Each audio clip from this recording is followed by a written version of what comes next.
Hay una narrativa, hay un relato en la Biblia, en todo el libro del Éxodo, y comienza hablando acerca del pueblo de Israel. Esta es una introducción, no necesitas ir allá.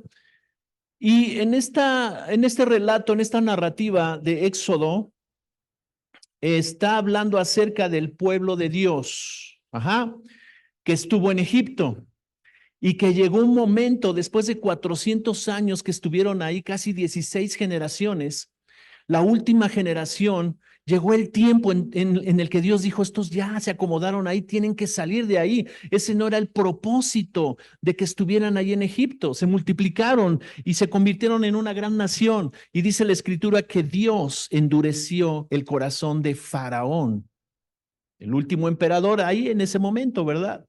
Y entonces los empezó a someter a esclavitud. Esa generación comenzó a conocer lo que era la esclavitud. ¿Por qué? ¿Por qué permitió Dios eso? Porque se habían conformado, necesitaban salir de ahí. Entonces ya estaban como esclavos, comenzaron a vivir como esclavos y su mentalidad se volvió de esclavos. No tenían ninguna esperanza. En esas condiciones no podían ser lo que Dios había planeado para ellos que iban a ser, luz para las naciones.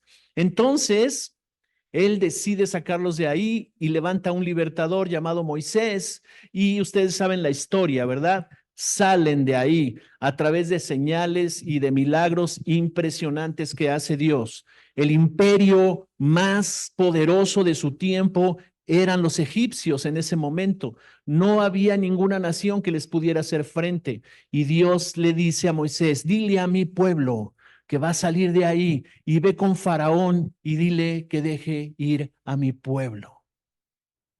¿Qué habrá pensado Moisés en ese momento? ¿Qué le pasa a Dios? ¿Qué no sabe quién es este imperio? ¿Qué no sabe quién es Faraón? Pero ustedes saben la historia, ¿verdad? ¿Cuántos saben la historia? Bueno, casi todos. Ok. Entonces, la última señal que hace, antes de abrir el mar, pero para salir de Egipto, la última señal que hace es que Dios envía al ángel de la muerte para que todos los primogénitos varones, ¿verdad?, nacidos en el imperio, murieran. Y para que no tocaran a los primogénitos, hijos primeros varones de los hebreos, Dios les mandó que sacrificaran un cordero, que lo cocinaran con hierbas y especies, y que se sentaran alrededor en las casas por familias y comieran, tuvieran comunión con ese cordero. Y la sangre del sacrificio de ese cordero iba a ser untada en las orillas de las puertas y las ventanas, para cuando pasara el ángel de la muerte y viera el testimonio de esa sangre, pasara de frente y no tocara a los primogénitos de los hebreos, de los judíos. Y eso es lo que hicieron. ¿Por qué? Porque ya estaban por salir de Egipto. Y esa fue una señal para que pudieran ellos salir. Antes de salir, debían comer el cordero, tener comunión con el cordero, ¿verdad? Y después de que pasara el ángel de la muerte y que matara a todos los primogénitos de los egipcios, ellos debían salir. Y la palabra salir se traduce como Pascua.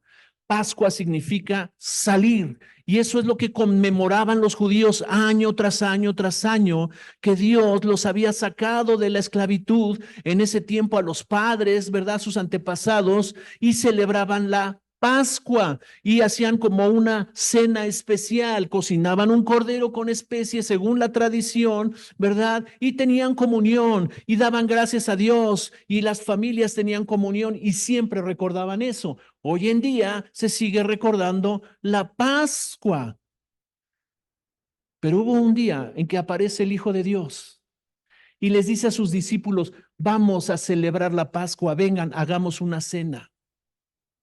Y ellos preparan esa cena y él se sienta a celebrar la Pascua en ese día, celebrando lo que Dios había dicho en el pasado y había hecho con ellos. Pero era la última Pascua que iba a celebrar Jesús. ¿Por qué? Porque ahora venía un nuevo pacto. Esa Pascua conmemoraba, celebraba y señalaba un pacto antiguo que hizo Dios con su pueblo. Y hoy estamos viendo cómo Jesús Les dice a sus discípulos, cenemos la Pascua, celebremos la Pascua. Pero les revela algo poderoso que vamos a hacer más tarde. Al final vamos a hacer esta parte. Pero Él les revela, este es el nuevo pacto. Este es el nuevo pacto. No celebraremos más este tipo de Pascua. Ahora yo soy la Pascua, yo soy el libertador, yo los saco de la esclavitud. Todo eso era un simbolismo, lo de Egipto, lo del desierto y la tierra prometida. Nosotros tuvimos un Egipto cuando éramos esclavos del pecado y servíamos al pecado y no nos podíamos zafar del pecado. ¿A cuántos les pasó eso? Y éramos esclavos del pecado y servíamos al pecado. Y el pecado estaba corrompiendo nuestras vidas, nuestras relaciones, nuestro cuerpo. ¿Sí o no? Y luego vino Cristo y nos anunció la salvación. Pero mira, hoy quiero hablarte de la resurrección, cómo Cristo venció a la muerte.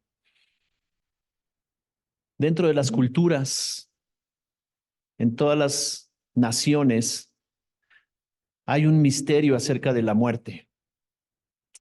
En este país se celebra la muerte. Hay días específicos para celebrar la muerte. Se hacen festivales acerca de la muerte, tú lo sabes. Pero no hay nada que celebrar de la muerte. La muerte es la ausencia de Dios, eso significa muerte, ausencia de la vida de Dios. No podemos disfrazar de muerte y calaveritas a nuestros hijos, no les enseñemos esa cultura. Ellos no deben aprender a celebrar la muerte, tienen que celebrar la vida de Cristo. Entonces, venimos de ese tipo de culturas donde se celebran y se hacen ese tipo de festividades. Pero hoy te quiero hablar de la vida. Hoy te quiero hablar de la muerte y resurrección de Cristo Jesús, porque su muerte y resurrección redefine tantas cosas en nuestra vida. En un principio, Adán lo tenía todo, la imagen y semejanza de Dios. Tenía una identidad parecida a la de Dios. Imagínense ese hombre, ese primer hombre, no había otro igual a él. Y Dios le da su imagen y semejanza, características maravillosas. Después le permite tener una relación con Dios, porque Dios no se puede relacionar con nadie que no tenga su naturaleza. Por eso Adán debía tener la naturaleza de Dios. Dios no puede relacionarse con las otras especies o las otras criaturas. Ellas no tienen la capacidad de reconocer a su creador. Ellos no tienen un espíritu. Las bestias del campo, las mascotas, todos ellos tienen otro diseño. No son capaces de entender a su creador, ni de amarlo, ni de relacionarse con él. El ser humano es el único que tiene ese diseño. Fuimos diseñados para eso. Y entonces Adán tiene ese diseño, Adán tiene la imagen y semejanza de Dios, Adán tiene una relación con el Padre, puede escuchar al Padre, aunque no lo ve, lo puede escuchar y puede entenderlo. Y Dios le iba a revelar todos los principios que hacen funcionar la vida, porque el reino de Dios es un reino invisible que quiere establecerse en la tierra a través de Adán y a través de Eva. Fueron llamados a establecer el reino en la tierra. Pero ellos no sabían nada acerca del reino, no sabían que funciona con base en leyes, en modelos, en principios. Las leyes son muy importantes para Dios, las leyes espirituales son importantes para Dios. Es la única manera en que nosotros podemos ser bendecidos, cuando conoces los principios. Pero no había forma de que los pudieran conocer ellos, porque tenían primero que escuchar a Dios. Ellos no debían conocer el bien y el mal todavía hasta que fueran maduros para ello. Y por eso Dios les dijo, no coman de ese árbol, no entren en el conocimiento del bien y del mal. Sus corazones eran inocentes en ese momento, al principio, en la creación. Pero había un ser ahí que estaba en contra de Dios. La Biblia dice que era la serpiente, es tipo y figura de Satanás. Es un ser espiritual.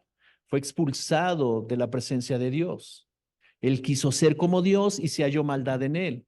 Y fue echado del trono de Dios, de la presencia, del tercer cielo. Él ya no puede tener acceso allá. Él habita un lugar que le llama la Biblia las tinieblas, pero es un lugar espiritual. Y desde ahí puede ejercer mucha influencia sobre el ser humano. Ese es el problema, que lo que no se ve puede tener influencia sobre lo que se ve. Te estoy dando algunas pautas muy importantes porque debemos entender en este día por qué estamos viviendo situaciones de crisis, de problemas, siendo que ya somos cristianos, siendo que ya recibimos a Cristo como nuestro Señor y Salvador. ¿Por qué vivo estas circunstancias? ¿Por qué el diablo me está atacando? ¿Por qué situaciones están aconteciendo en mi vida? ¿Qué no se supone que Cristo ya se llevó todo eso en la cruz? ¿Que ya lo venció? Sí, ya sucedió, ya lo hizo. Y yo debo de enterarme cómo opera el reino de Dios. Y yo debo de conocer y aprender y entender cómo opera para poder defenderme de todas las acechanzas del diablo. Qué bueno que ya capté tu atención.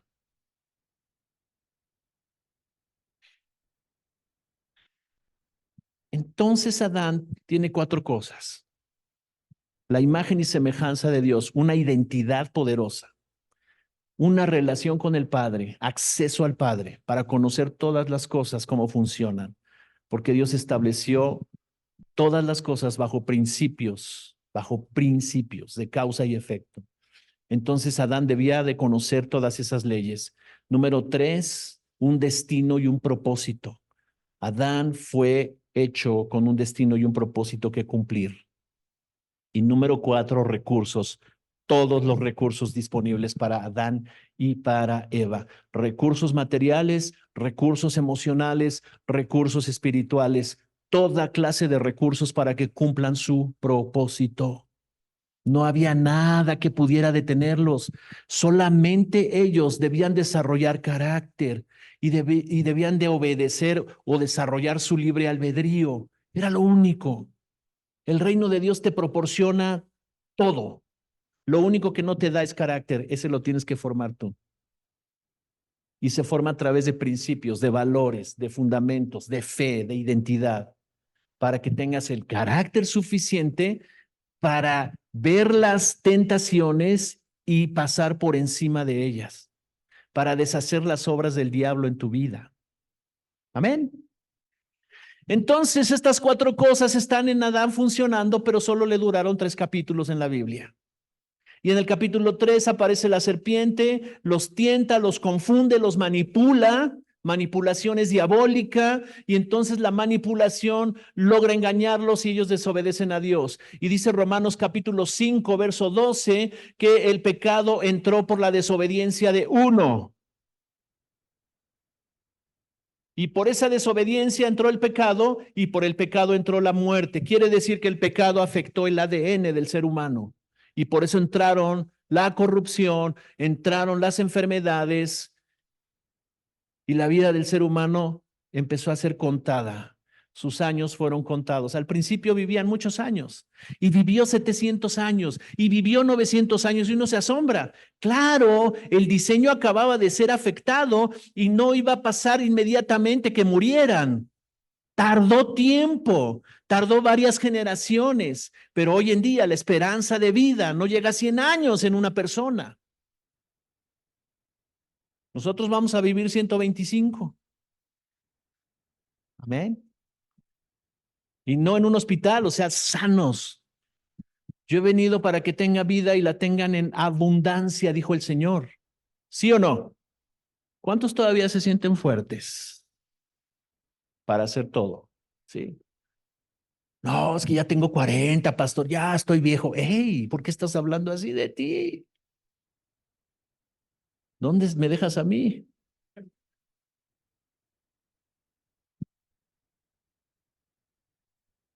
Ok, ya establecí bases para hablar de este tema, ¿ok? Entonces, cuando entró la muerte, ¿verdad? La muerte comenzó a actuar en diferentes áreas de la vida. Una es las enfermedades, otras son las maldiciones y otra es la pobreza o la escasez o la miseria. una forma de pensar miserable, una forma de pensar de pobreza, una forma de pensar no se puede, una forma de pensar la ofensa me controla. Yo con él no me voy a relacionar nunca, me voy, huyo, que se acabe todo aquí. Esa es una forma de pensar de pobreza, de miseria. Obviamente repercute en la economía también, por supuesto. Pobreza no nada más es falta de economía.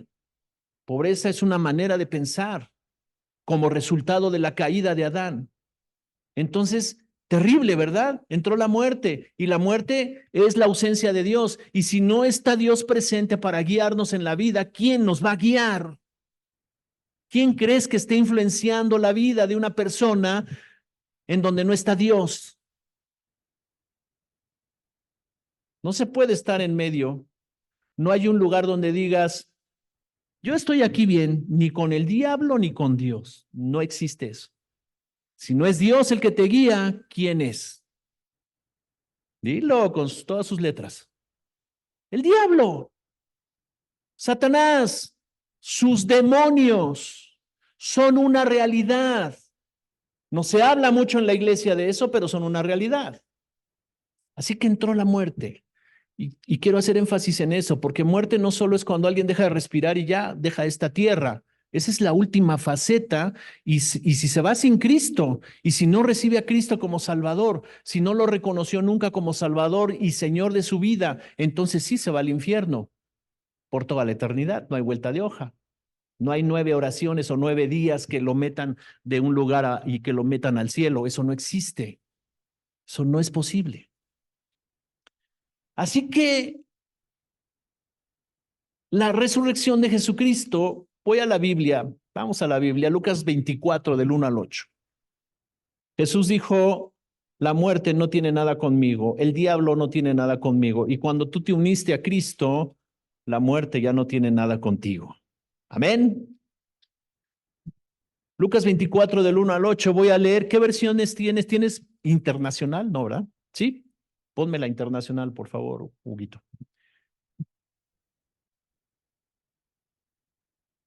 Dice, el primer día de la semana, muy de mañana, está hablando del día de la resurrección de Cristo, esta narrativa impresionante de Lucas.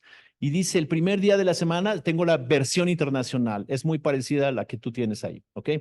La puedes ver en pantalla inclusive. Dice, muy de mañana las mujeres fueron al sepulcro llevando las especias aromáticas que habían preparado. Encontraron que había sido removida la piedra que cubría el sepulcro y al entrar no hallaron el cuerpo del Señor Jesús.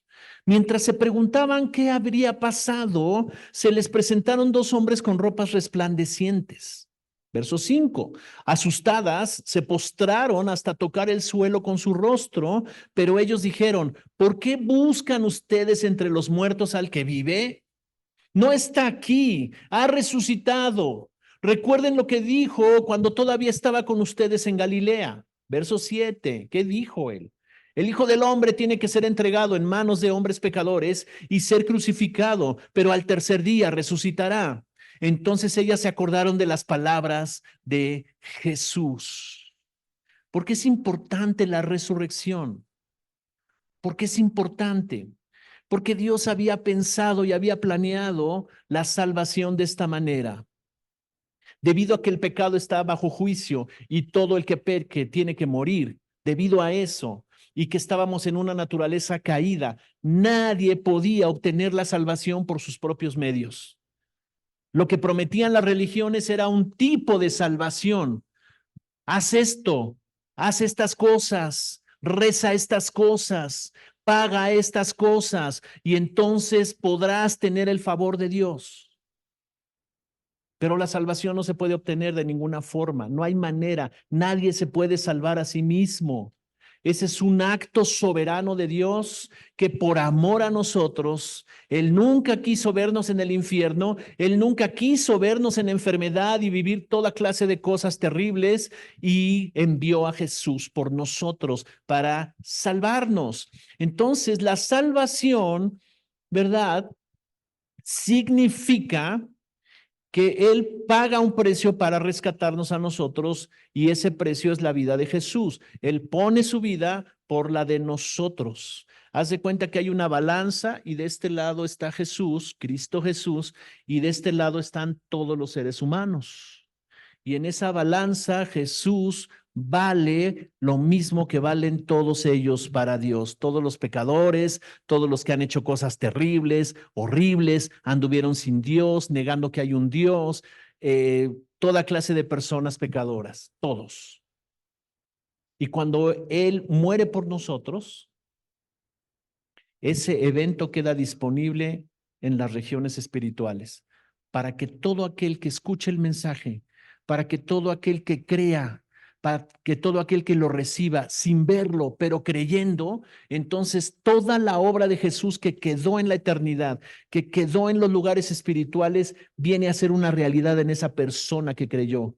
En un acto de fe, todo el poder de la salvación viene sobre esa persona y es justificada y es santificada y el diablo ya no tiene nada con esa persona y es rescatada para ponerla en un lugar de luz y no en lugar de muerte. Amén.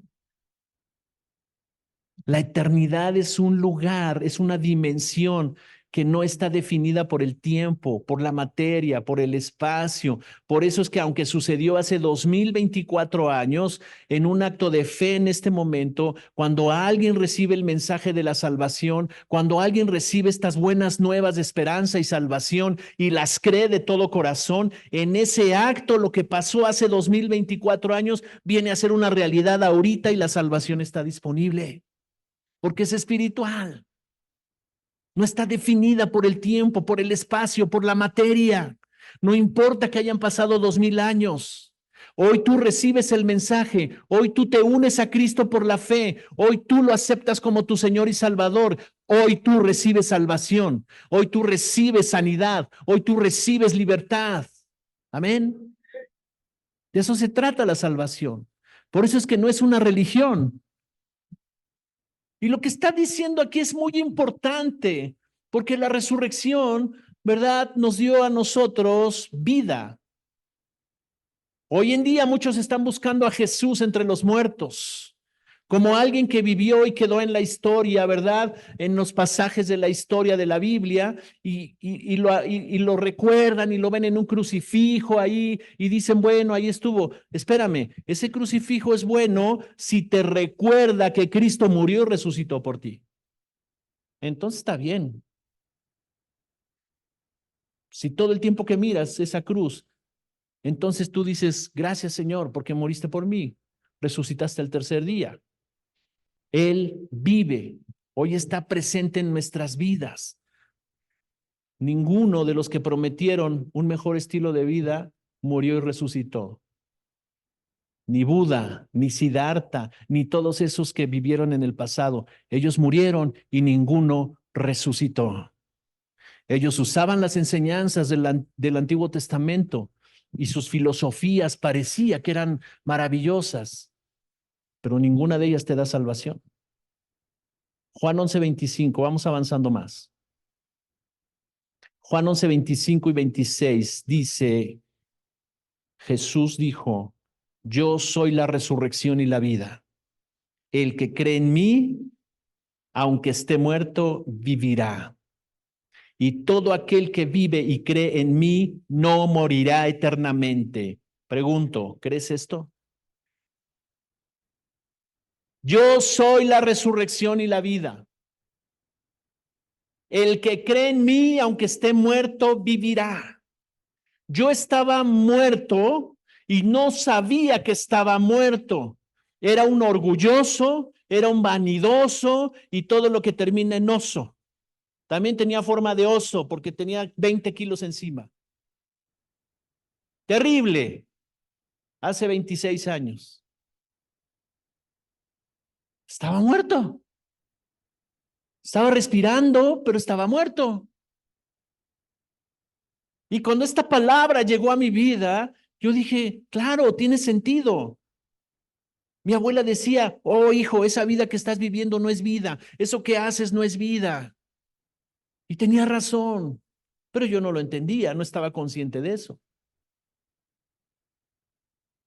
Y dice, yo soy la resurrección y la vida. El que cree en mí, aunque esté muerto, vivirá. ¿Cuántos creen en esta palabra?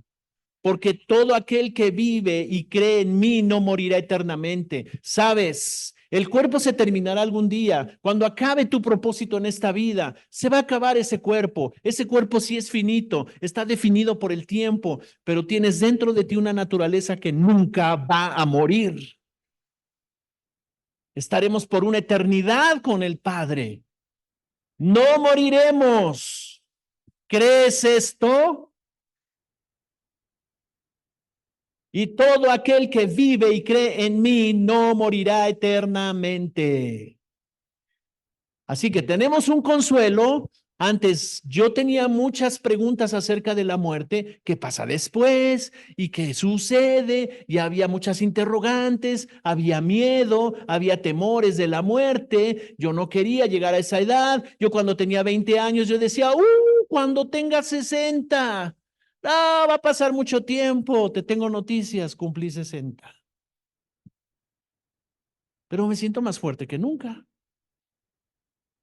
Como el espíritu ese de Caleb, ¿verdad? Que a los 85 le dijo a Josué, repárteme mi tierra porque quiero casarme. Y tuvo descendencia, 86 años, el muchachito. Y él dijo, la misma fuerza que yo tenía para entrar y salir hace 40 años es la misma que tengo hoy. Caleb, pero tienes 86, pero el Señor me ha fortalecido. Amén. Ahora yo ya me casé, por supuesto, ¿verdad? No. Pero hay muchas cosas que hay que hacer todavía.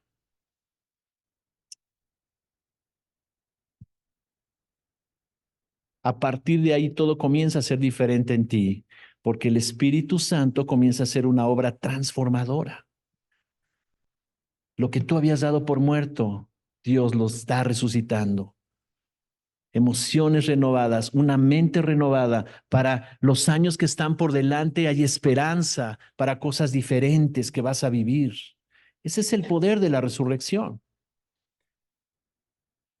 Romanos 8:11. Voy a leer la Nueva Traducción Viviente. Entonces vimos en el pasaje de Lucas que estas mujeres van al sepulcro, lo ven abierto, la piedra removida y ya no está ahí. Y los ángeles de Dios que se presentan ahí le dicen, ya no busques entre los muertos a Jesús porque Él vive, Él ha resucitado. Y dice aquí Romanos 8:11, me gusta esta versión, tengo la Nueva Traducción Viviente, no sé cuál tienes ahí, ¿no tienes esa? ¿Sí? ¿Ok? Nueva Traducción Viviente dice, el Espíritu de Dios, quien levantó a Jesús de los muertos, vive en ustedes. Y así como Dios levantó a Cristo Jesús de los muertos, Él dará vida a sus cuerpos mortales mediante el mismo Espíritu, quien vive en ustedes. Avívate, dile al que está a tu lado, avívate. Ya deja de estar de achacoso. Deja de estar de chillón. No, no le digas eso. Avívate. Porque el que vive en ti, el Espíritu de Dios, el que levantó a Jesús de los muertos, que dieron testimonio estas mujeres. Y dice la Escritura en el Evangelio de Juan que a más de 500 personas se les apareció resucitado para que quedara testimonio. Allá anda en las redes un video donde un tipo está diciendo, no, que eso fue una falacia, eso es mentira, él no resucitó y que no sé qué, y no hay ninguna base para eso. Estuve observando ese video y este cuate no tiene ninguna base para decir eso. Pero hubo más de 500 testigos que lo vieron resucitado y quedó plasmado en la Escritura, en la Biblia. Porque es importante entender que Él resucitó de los muertos. Porque Romanos 10:10 dice que si tú crees en tu corazón que Cristo fue levantado de los muertos, serás salvo si lo confiesas con tu boca. Porque habla de la resurrección. Porque cuando Él se levantó de los muertos, te levantó a ti también.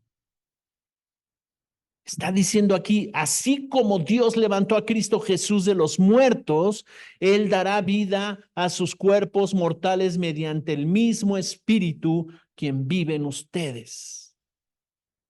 Así que el Espíritu Santo ya está en ti. Has nacido de nuevo y tienes la vida de Dios fluyendo en ti.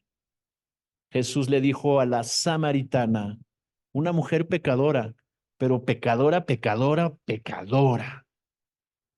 ¿Sí o no? Concurso de pecadores ella lo ganaba. Pero no es diferente a nadie de nosotros como andábamos, porque... Pero Jesús le dijo, de tu interior correrán ríos de agua viva, refiriéndose al Espíritu Santo. Efesios 1, 19 y 20. Ya vamos llegando a un punto importante. Efesios 1, 19 y 20. Dice, verso 19, nueva traducción viviente. Dice, también pido en oración que entiendan la increíble grandeza del poder de Dios para nosotros, los que creemos en Él. ¿Cuántos creen en Él? Entonces, mi oración es que entendamos el increíble poder de Dios. ¿Ok? Para nosotros los que creemos, pero es el mismo gran poder que levantó a Cristo de los muertos y lo sentó en un lugar de honor a la derecha de Dios en los lugares celestiales. Te tengo noticias, ese mismo poder del Espíritu Santo que levantó a Cristo de los muertos, que derrotó todo instrumento de muerte ahí en la tumba, la corrupción, las enfermedades, la inmundicia, la inmoralidad sexual, la pornografía, toda clase de cosas que destruyen al ser humano en su mente, en su cuerpo, en su alma, todo lo que el sistema de este mundo trae para destrucción. Cristo Jesús lo derrotó en la tumba, lo puso ahí en la tumba y el poder que lo levantó de ahí, ese es el mismo poder que opera en ti y en mí. Es lo que está diciendo la Escritura. Quiere decir que tú puedes derrotar eso también, porque el poder del Espíritu Santo está dentro de ti. Y la clave es entender cómo hacerlo. Y los martes vamos a estar practicando eso. Y te vamos a decir cómo hacerlo. Es el mismo gran poder que levantó a Cristo de los muertos y lo sentó en un lugar de honor, en el lugar de honor a la derecha de Dios, en los lugares celestiales. Lo que nos va a revelar el Espíritu Santo es que en la mañana del tercer día Jesús se reincorpora de la muerte y todos los instrumentos de destrucción y de muerte que usaba el enemigo para destruir nuestras vidas fueron vencidas. La victoria está en Cristo Jesús. Y cuando tú te unes a Cristo Jesús por medio de la fe, te unes a esta victoria, te unes a este poder. Las mismas cosas que Él hizo también harán ustedes, Él dijo. Así que en el momento de la resurrección, es en el momento en que nosotros venimos a una vida nueva. Primera de Juan 5:11. Hay tantas escrituras que nos demuestran esto. Primera de Juan 5:11 y 12, nueva traducción viviente.